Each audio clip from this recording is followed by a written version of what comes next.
All right, the drink we're about to make is called Southern Brain Damage. We're going to take a shot glass, and we're going to measure 2/3 of a shot of Southern Comfort. Just going to have just a hint of peach flavor, Southern Peach.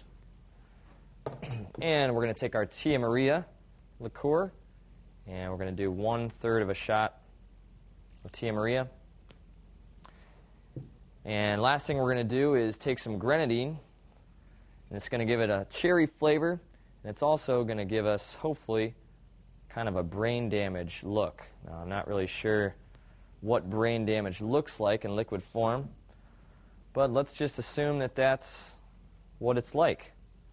So, if you want a shot that's going to give you some brain damage after about, I don't know, I'd say 10 to 12 of them, depending on your tolerancy, then order a Southern Brain Damage and find some friends to give a nice cheers to. Bottoms up.